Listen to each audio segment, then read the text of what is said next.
पहली बार हिंदुस्तान की धरती पर हुआ तो इस विचार के कारण हुआ।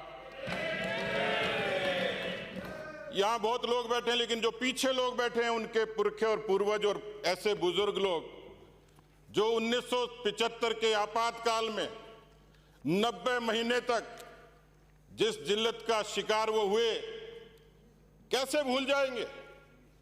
लोकतंत्र की बात करते करते 19 महीने की उस जेल की यातना को, उस पीड़ा को आपके पाप धुल जाएंगे? आपको याद करना पड़ेगा, और जब तक पीड़ियां रहेंगी इस बात का जवाब हिंदुस्तान और राजस्थान की जनता आपसे मांगती रहेगी। आप दंभ भरते हो जनमत का। 2008 में भी यही दृश्य था और 18 में भी यही। राजस्थान का जुगाड़ मशहूर है और उस जुगाड़ के लिए जादूगर भी मशहूर है। किस तरीके से 2008 में 2018 में फैसला कानून करेगा, लेकिन किस तरीके से आपने बीएसपी के उन पूरी की पूरी पार्टी को आप कभी बकरा मंडी बताते हो, कभी हॉर्स ट्रेडिंग करते हो, आप तो पूरे के पूरे हाथी कटक गए। पूरे एलिफेंट ट्रेडिंग का कोई आविष्कारक है तो श्रीमान आप हैं।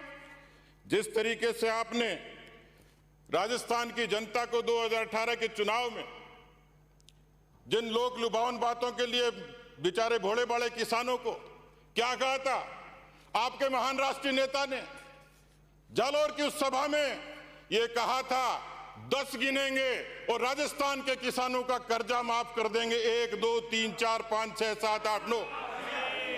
लेकिन कहां गया? राजस्थान का वो किसान जवाब मांगेगा, आपसे जवाब मांगेगा। मैं निवेदन करना चाहता हूं माननीय अध्यक्ष महोदय कि 25 से भी ज्यादा ऐसे मामले, रोजगार के 25 भर्तियों के मामले अभी लंबित हैं, 4000 से भी ज्यादा कोर्ट में लंबित हैं।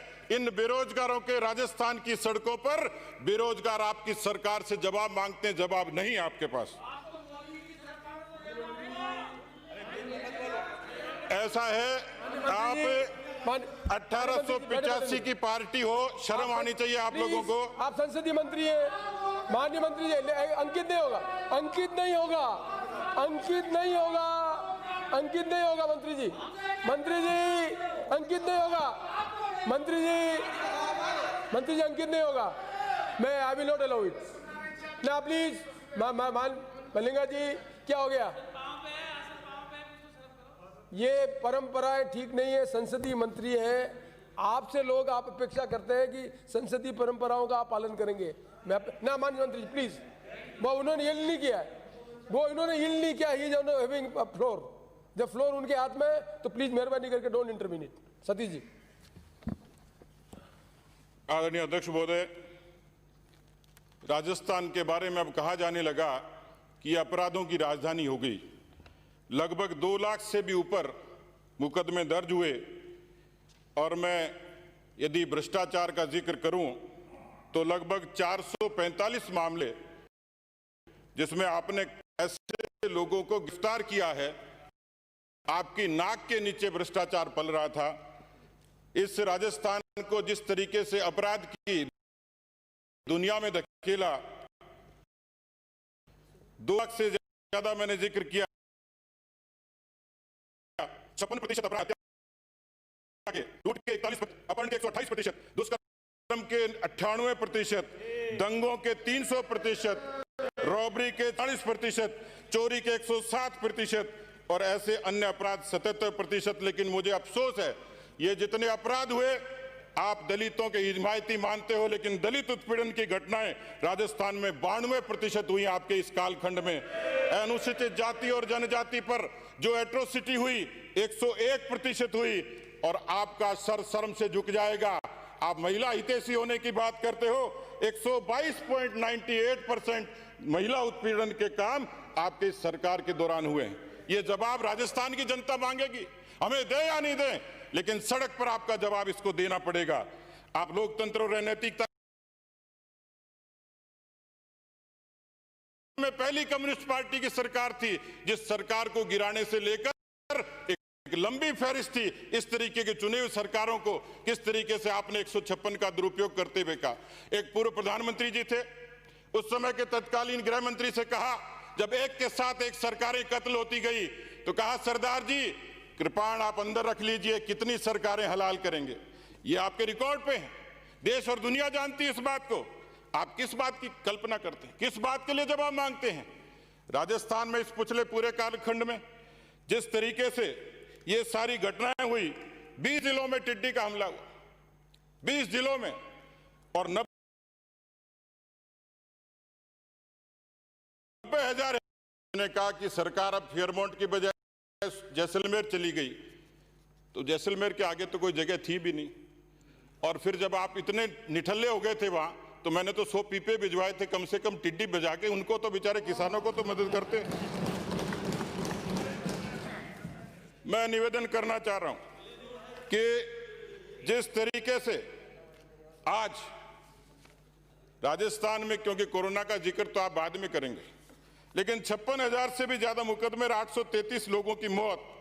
लेकिन इस मौत के दौरान ऐसे दर्दनाक दृश्य थे कि बेटी अस्पताल में चीखती रही और कोरोना को पीड़ित बाप वहां पर दम तोड़ता रहा। ये आपकी सरकार की बात। आपने कोरोना में प्रबंधन की बात की, लेकिन 29 मार्च को जो घटिया पीपी किट खरीद, N90 मास्क, उनका SMS से गायब होना, उनकी खरीद होना और उसमें अनियमितता होना, इसका जवाब भी राजस्थान की जनता मांगेगी। लेकिन मैं तो ये कहना चाह रहा हूं कि जिस तरीके से आपने ये 2.25 साल की सरकार ने, लेकिन मुझे लगता है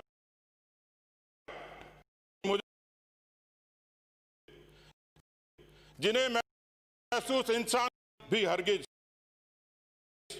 पत्थर से कम नहीं होते। 2.25 साल में आपकी फितरत ऐसी रही है कि किसी भी तरीके से राजस्थान की जनता को निकालते।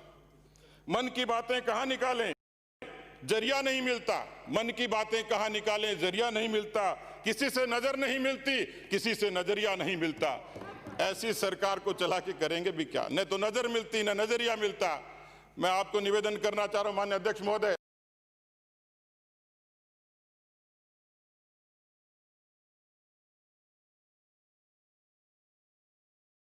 प्रधानमंत्री भारतीय जनता पार्टी को आरोपित करके आप उन पापों को ढहकारी संघवाद का नारा लेकर, संघवाद का कि 8 करोड़ राजस्थान की जनता राजभवन को घेर लेगी। आपके पास जवाब है उस बात का?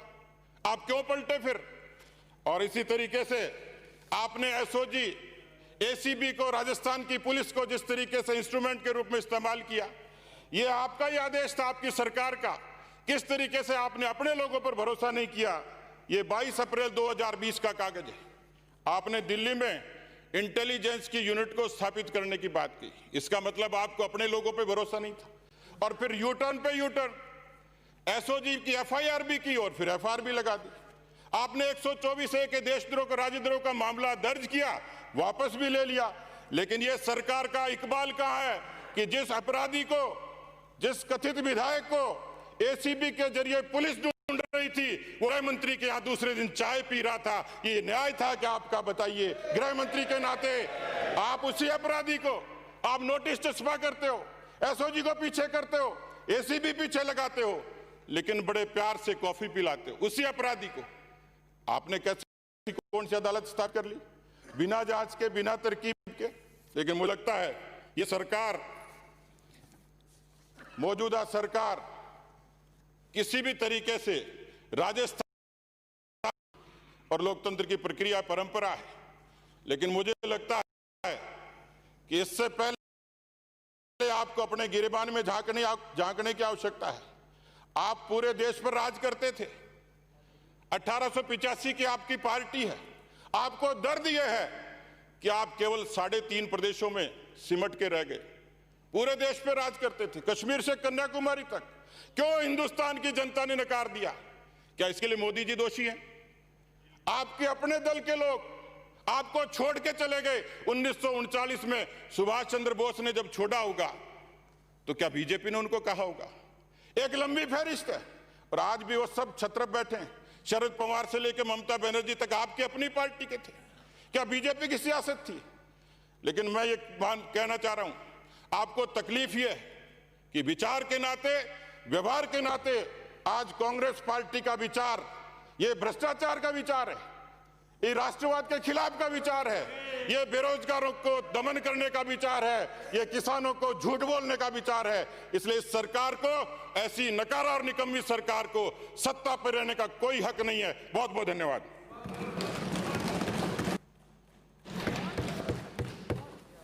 धन्यवाद अध्यक्ष महोदय जी। आज एक ऐसे अवसर पर मुझे बोलने का मौका मिल रहा है जिसमें सरकार के द्वारा एक गैर सरकारी प्रस्ताव विश्वास मत प्रस्तुत किया गया है, और ऐसे समय ऐसी क्यों परिस्थितियां उत्पन्न हुई, इस पे मैं कुछ चर्चा और कुछ बिंदु आपके समक्ष रख रहा हूं। मेरे से पूर्व के वक्ताओं ने, विशेष रूप से विपक्ष के साथियों ने, नेता, उपनेता प्रतिपक्ष और विपक्ष पार्टी के अध्यक्ष ने बहुत सारी चीज़ें कही हैं, बहुत सारी बातें कही हैं। सबसे पहले मैं शुरुआत करना चाहता हूं कि परिस्थितियां क्यों पैदा हुई। क्या इस प्रदेश की जनता ने उस सरकार को चुन के नहीं भेजा जो लोकतांत्रिक ढंग से चुनी गई सरकार को एक बहुमत दिया और बहुमत के आधार पर माननीय श्री अशोक गहलोत जी को मुख्यमंत्री पद पर सुशोभित किया? क्या ऐसे कारण थे इन 1.5 सालों के अंदर ही? क्या ऐसी परिस्थितियां पैदा हो गई? क्या ऐसे जनता ने आक्रोश दिखाए? क्या ऐसे आंदोलन हुए प्रदेश में जिसकी वजह से विपक्ष के कुछ साथियों ने ऐसा षड्यंत्र शुरू कर दिया कि कैसे इस लोकप्रिय सरकार को गिराया जाए, कैसे इस सरकार को टॉपल डाउन किया जाए? मैं और सुन लीजिए यार, हम भी सुने हैं, क्या दिक्कत है? मैं तो पहली बार चुन के आया हूं विधायक, और इसलिए आपका यह फर्ज बनता है कि मुझको मौका दीजिए। सुनिए, कई कुछ बड़े लोग